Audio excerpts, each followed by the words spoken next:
The past 2 years, I fulfilled over 30,000 merchant fulfilled orders, a lot of which was during Q4. And in this video, I'm gonna break down FBM mistakes you need to avoid if you wanna maximize your sales and profits this year. Also want to let you guys know, if you want direct access and coaching with me throughout December, now is the perfect time to apply for my coaching program. I'm going to leave a link down below in the description if you want all my strategies, tips, tricks, coupons, and a ton of additional exclusive content I don't share anywhere else. Application links down below. Let's get right into the video. FBM mistakes to avoid to scale the moon. On the screen right here, we can see my 2021 Q4 sales, or December sales, which is actually my first year selling Amazon. I did about 309K in revenues, about 50,000, 52,000 in profit, which is pretty awesome. And overall, scaling FBM has really allowed me to do everything that's been a big catalyst, right? My first 6 months selling Amazon, I did about 300K revenue. The vast majority of that was FBM. My first December as a seller, I sold over 300,000. Last year, December 2022, as a one-man warehouse operation with just part-time help,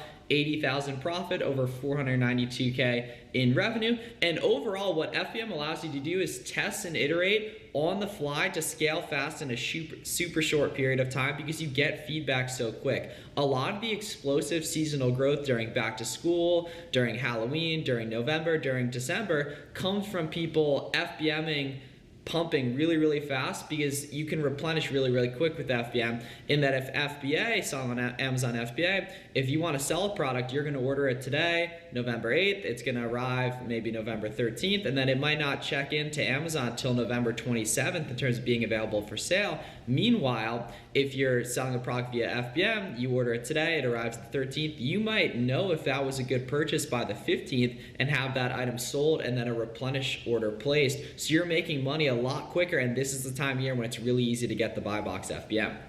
So a big mistake I see a lot of people make is not leveraging pickup orders. So pickup orders let you get stock on Amazon legit like somewhere 2, 3, 7 days faster, which is huge for learning and testing products. So especially when you combine pickup orders via retail arbitrage with FBM, you can just make money way quicker, and a few extra days in stock on a good ASIN can be hundreds of extra dollars of profit. So basically what pickup orders are is like websites like Walmart, Dick's Sporting Goods, and Kohl's. They actually let you can also place orders to ship traditional OA, but you can also place pickup orders and go to the store, and the employees will bring the inventory out to you. Just go into the desk and get it in, and it's way quicker than placing online arbitrage orders. And when you combine pickup orders with FBM, and pickup orders aren't necessarily an FBM thing. You can obviously FBA that inventory as well, but this time of year, it's just so exaggerated in terms of extra profit you can make. And also, if you're a beginner, this is the worst you'll ever be at sourcing. It's the least connected to other Amazon sellers you'll ever be, so it's probably the most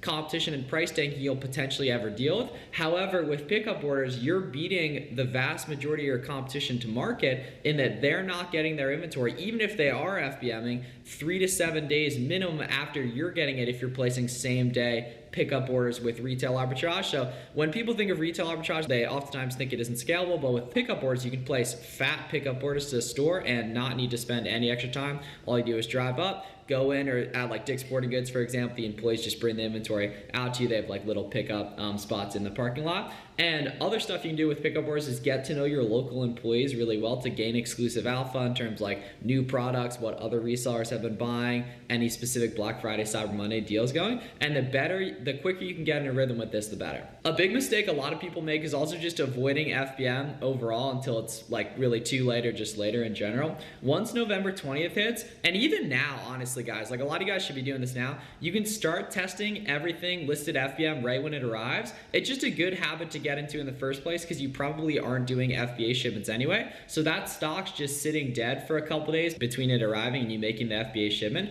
So it makes a lot of sense for you to get that item listed FBM and just see what happens, because if on the chance that something does sell, which these days, the closer we get to December, a lot of this inventory is going to start to sell, you're going to be able to learn way quicker, and you'll be able to make money way quicker, and you'll be able to replenish a lot quicker. And especially in terms of actually going ahead and execute on the stuff and getting sales FBM, it's very crucial to be in 0-day handling time if possible, and to be using an automated repricing software. And I'm going to go into more specific FBM basics at the end of this video that you definitely need to know if you don't know already. And getting FBM reps in between November 20th and December 5th is crucial to avoid the next mistake. The next mistake being not being stocked heavy the best days of the year. The best days of the year are between December 5th to the 15th. Specifically, my past years, my best days have both been on December 10th and December 12th. However, overall, your best days are going to be when you have your best inventory in stock.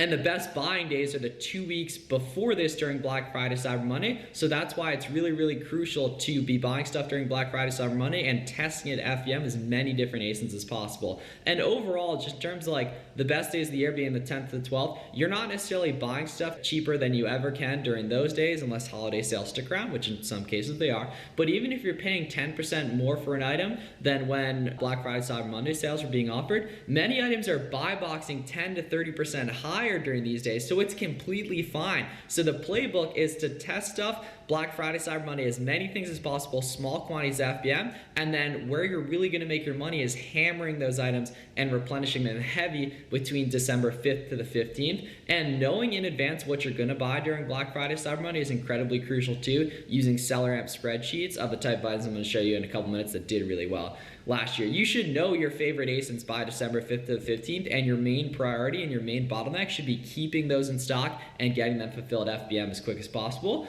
Lots of ASINs become profitable during December that are currently close, and that's once again why you want to be building databases of leads, almost good Q4 leads out of stock within SellerAmp, so that you're already doing the work, the product research. You might as well maximize the lifetime value of these leads. Not selling items at the peak pricing, here's exactly what I mean by this. So if we take a look at this product, for example, we can see this is an 18K rank right here. If we scroll down on Keepa and go to the year-long data, we can see if we take a look at last Q4, this item was consistently selling around like 98, low 100s, but then a good bit of November and December, we can see it shot up to like the 120 range, right? So it's really important to be monitoring how your listings are performing and considering raising prices if items are selling really well.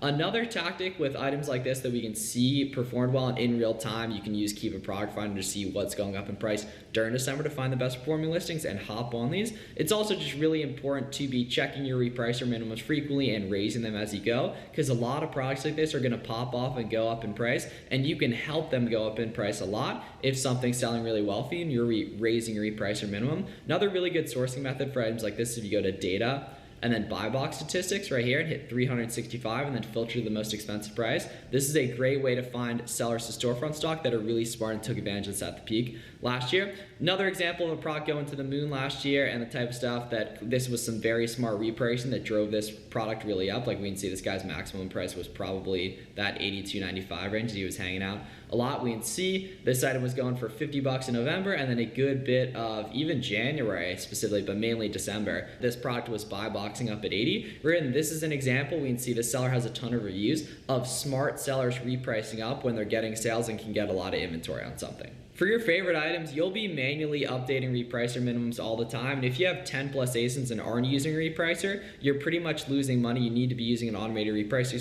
software. You can't be doing it manually because I promise you BQL knows the algorithm a lot more than you do. I have a full reprice tutorial on my channel linked in the description as well. Okay, just some general FBM stuff that you need to know. You can easily find the dimensions of an item and the weight of an item just using SellerAmp scrolling over the box at the top on the Chrome extension. And then that's what you're gonna plug into the FBM calculator. We can see right here the estimated FBM shipping cost. I just recommend screenshotting this. Below 1 pound is mainly going to be USPS. Above 1 pound is mainly going to be UPS. However, you're just going to buy whatever's cheapest. And then this is a guide in terms of the FBM shipping costs and the corresponding estimates you're going to put in on the FBM calculator on Seller, which you're going to find by scrolling down on the Chrome extension to seeing where it says Prof Calculator, toggling off FBA, toggling on FBM, and then plugging in the specific FBM shipping cost that you see right here. You're going to buy whatever's cheapest through Amazon, which in general it's going to be correlated to this guide right here, but it can change occasionally depending on time. Other FBM stuff you need to know, part 2, charge free shipping for standard orders, but charge a lot for expedited. Legit, some people charge like 50 bucks for expedited next day, etc. Free USPS pickups via the USPS website and discounted UPS pickups via Pirate Ship are an incredible hack to save time, where they'll just come and pick up the inventory for you. In terms of supplies to have ready, there's a myriad of supplies you want to have. 9x12 and 12x15 poly mailers from Amazon are that range. Free Free boxes from USPS. If you just search USPS free shipping supplies, it's really helpful. Free 4x6, which is the shipping labels you're gonna put on the package from UPS, are helpful. You can buy, I think it's one of those at a time for free, completely free, on their website. However, if you email them your account number, you can get like a bunch of like gigantic rolls of free 4x6 labels for shipping. And then box range for like shoes and larger products, toys, 14 by 10 by 6 range from Walmart, Staples, Uline, or Key. For that, you want to utilize 0-day handling time to get the buy box FBM currently, as well as using a repricer, and then you're going to switch to 2-day handling time when you start to get tons of orders. You're not really going to need 0-day handling time in December, and I want you to have so many orders you're not going to be able to handle it with it being in 0-day. Right there. Some items, another just important thing, some items FBM cheaper than they FBA, specifically $25 and above items that are well below 1 pound. You can test this on the FBM calculator on Selleramp to see. It's just important to note that the FBM calculator on Selleramp defaults, or the FBA calculator, the prof calculator, defaults to FBA. So if you're seeing something that's like a 20% ROI, but it's like a pair of shorts, for example, that's 47 bucks that weighs 6 ounces, it's gonna FBM cheaper and you'll be rewarded handsomely for going and taking a look at that. If you guys got any questions, please let me know down below. I got daily YouTube live streams to the end of the year. I want no one left behind. And if you want direct help, the coaching program application is down below in the description as well. Hope this video was helpful, and I'll see you in the next one.